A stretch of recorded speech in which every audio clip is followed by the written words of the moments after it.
Obviously, I don't get to listen to Dutch's press conferences very much, but obviously it was a great win for their team.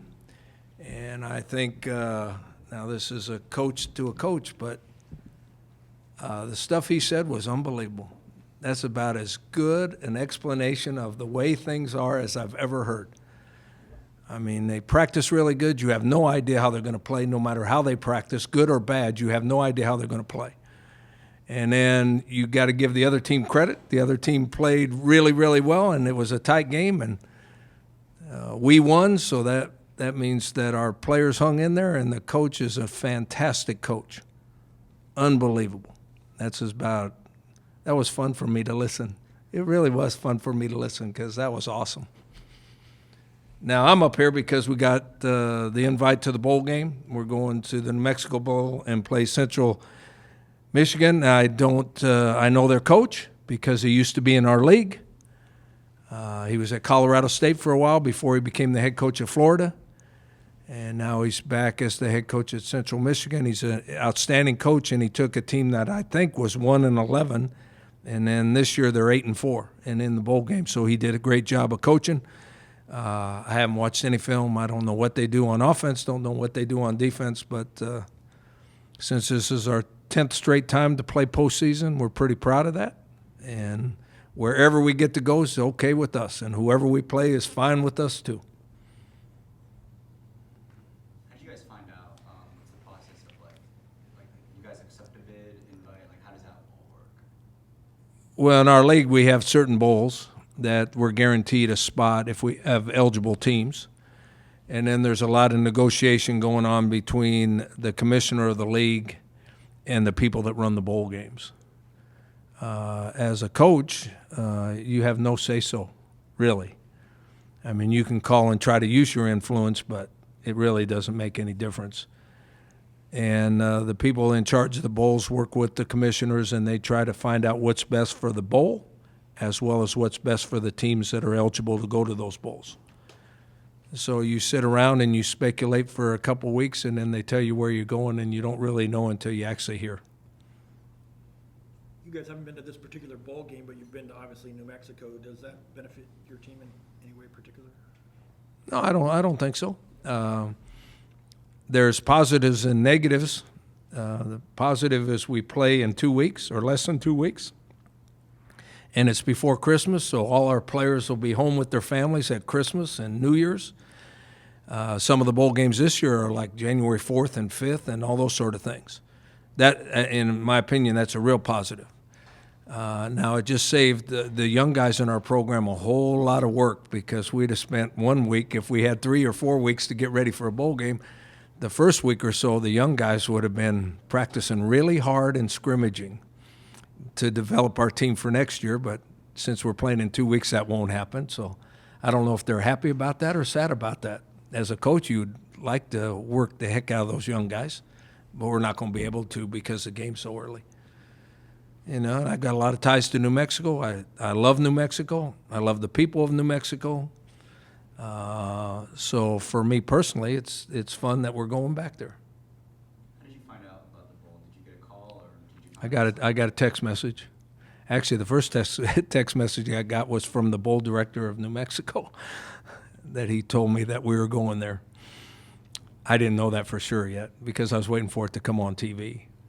What was your initial thoughts when you first got that text? I was happy that we had finally figured out where we were going. I mean, it's nice to know that you've won enough games that you're going to a bowl game. Because I've been on a couple 6-6 teams that got left at home, and that's devastating to your team. And I think, if I'm right, I think there was only one team in the country this year. I don't know who it was yet. There was one team in the country that was going to be left out this year. So if you're that one team, you don't know how devastating that is to a coaching staff, a team, fans. That's devastating. That you qualify to go and you don't get to go. That's really hard to handle. But when you win 7 or 8 or 9 games, you're guaranteed you're going. So now it's just a matter of where you get to go. It seems like there was some uncertainty last year, maybe not from you, maybe from the players, that whether or not they were going to go to a bowl. I mean, I don't know. No, I don't think there was uncertainty. I think it was just like this year. We had no idea. no idea where we were going to go, because we had more teams than we had more teams eligible in our league than there were spots. But Wyoming got left at home last year because they were 6-6 and we'd won 7. So a 7-win team tops a 6-win team. But Wyoming got left at home last year. So is your phone gonna be blowing up with people looking for tickets? Well, I've got a lot of friends back there. I have a whole bunch of ex-teammates that still live there, and they'll expect me to take care of them. Yeah, they'll expect me to take care of them. I'm sure they'll want sweatshirts and T-shirts, and they don't plan on paying for them. Will they wear San Diego State gear or New Mexico gear? Oh no, they'll wear San Diego State gear. Or they ain't getting it. Would you say, what would you say kind of makes your team kind of like an enticing bowl invite, or an enticing team to invite to? I don't know if we are. I mean, I think our continued success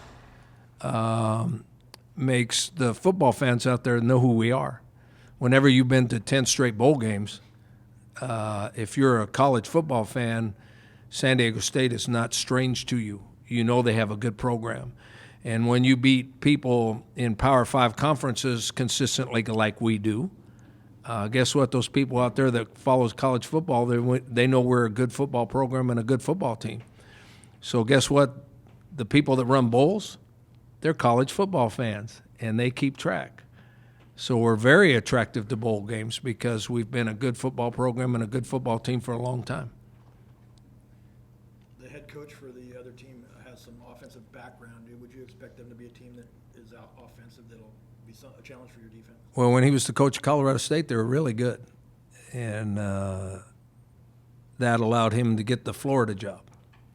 So he knows what he's doing, and obviously he made a huge difference in their program. So, I mean, before I can say anything about how good they are on offense and defense, I've got to watch some film. The bowl director, Jeff. Zimbieta. Yeah, he said that San Diego State has one of the best defenses, and then he said Central Michigan has one of the best offenses. You think that's why that pairing happened, because you guys are known for your defense and they're known for their offense? I don't know. That's a good storyline, though, right? I mean, you start spouting. You're trying to get people that are going to buy tickets and watch on TV. You're trying to get them excited, so that's a good storyline. I mean, I don't know if that's. I'm not sure that's why they picked us and picked them. I mean, I don't know. Now you might. Jeff Zimbieta graduated from San Diego State. Maybe that's a reason too. A noon kickoff. What impact is playing so early in the day have on you guys? I don't think it has any. I don't know. You know, Central Michigan, that league, I think they play any day of the week. I think they play Tuesdays, Wednesdays, Thursdays. They play at night. They play it in the morning. They play. So obviously it's not going to be a factor to them because they're used to playing at any time. I love playing in the afternoon, but we only got to play one time this year in the afternoon. All the rest of them were night games. So hopefully we're awake when the game starts. Worked out though for you, didn't it? Yeah, that game worked out just fine for us. Was there anything in the preparation for that you did differently than you would have for a night game?